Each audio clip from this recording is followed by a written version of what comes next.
Hey guys, I'm going to go off script here for just a few minutes and do a response video. It's a request from a ukulele student to discuss chart reading and how to get around following the different symbols and rudiments in a ukulele chart when you're trying to play the chords to the lyrics.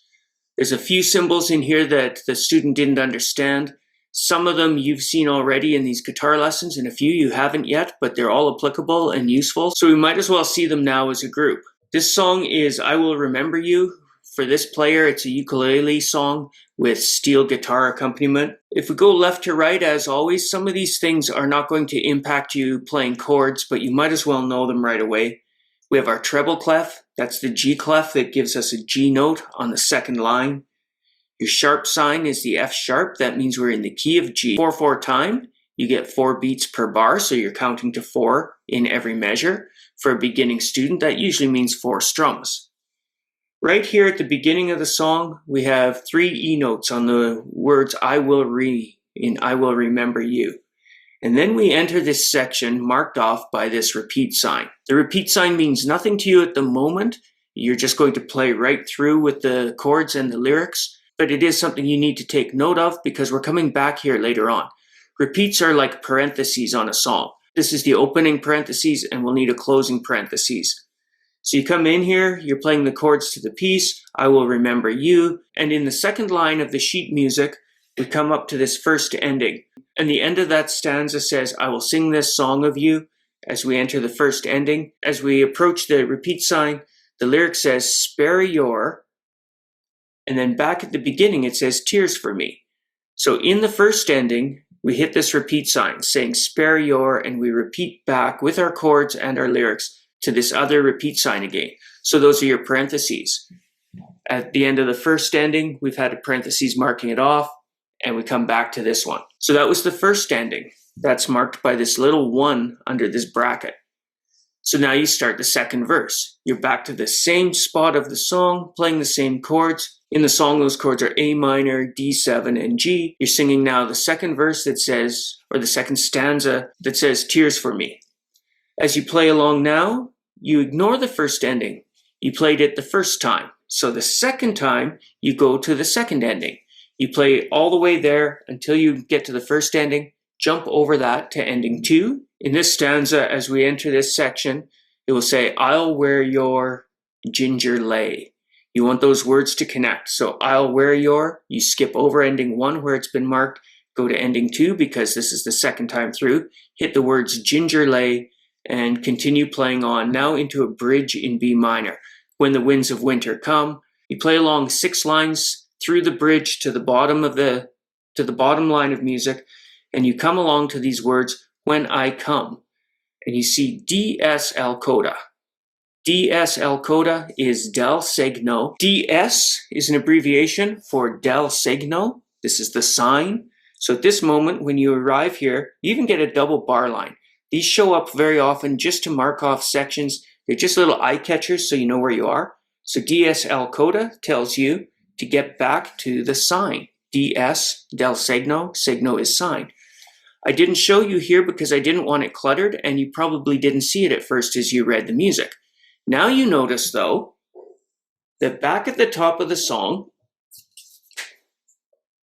there's this little S sign. Our repeat signs had 2 dots on them. These are almost like little arrows pointing you into these parentheses areas. Now the del segno sign also has 2 dots. So del segno has sent us back to the very same spot, but not because there's a repeat sign now, because there's this S sign, the segno. Our lyric was, when I come back again.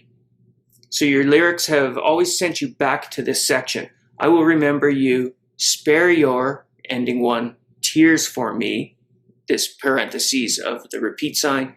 Next time you skip ending 1, you go into 2, and there you're singing ginger lay. You come all the way down through the song to, I think it's the 6th line, when I come, DS-L coda, back again, and you're up there one more time. So then the question is, what's that coda all about? Notice I haven't said a word about it. We've been ignoring it. You don't look for it at all until you've been warned about it. They said DS-L coda. So now that they've told you to think about the coda, now it's on your radar. You go back to the S, you play along until you find a little spot that says to coda. This again, fortunately for us, is marked off with a double bar line. On your sheet, this is on the second line of music right before ending 1. It's a bar before it. And the lyric is cross the C, you see the double bar line, and to coda. The coda is just a fancy name for ending. At this moment, you jump over everything else and land on the coda, which is the very last portion of the song. We call this a coda bug. So your last 3 bars of the song are marked off with the coda bug and the word coda. This is your ending. So you drop down there, please be waiting there for me. So as we approach the coda, the lyric was, my darling one across the sea, jump down, please be waiting there for me. One last time, a walk through this chart. We enter it from this first bar that is outside the repeat section. I will remember you, you go through the verse, hit ending 1, and you hit the repeat sign with the dots pointing you back to the beginning. They're like arrows sending you back. Spare your tears for me. From that repeat sign, you start again at the other repeat sign. The arrows are pointing you this way now. You come along, you do not enter ending 1 again, you skip right over it to ending 2. You come into ending 2 singing, I will wear your ginger lay, and you continue playing. We enter a bridge section with the B minor. You play several lines of music, and you get to the very last line.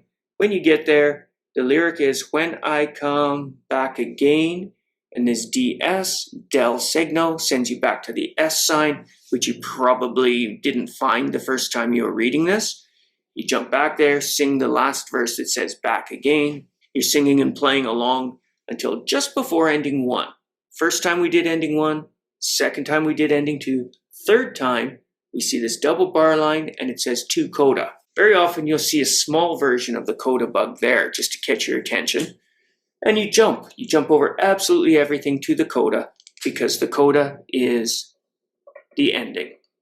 And the song is finally marked off with a double bar line at the end. Hopefully that helps you and gives you some clarity on how to get around this song. The second chart I was sent is Voice of the Trade Winds, and it does all the same things. The rest of you who didn't ask that question, it's useful information that you'll be able to use another day if it doesn't mean anything to you today. Thanks for watching. Talk to you guys later.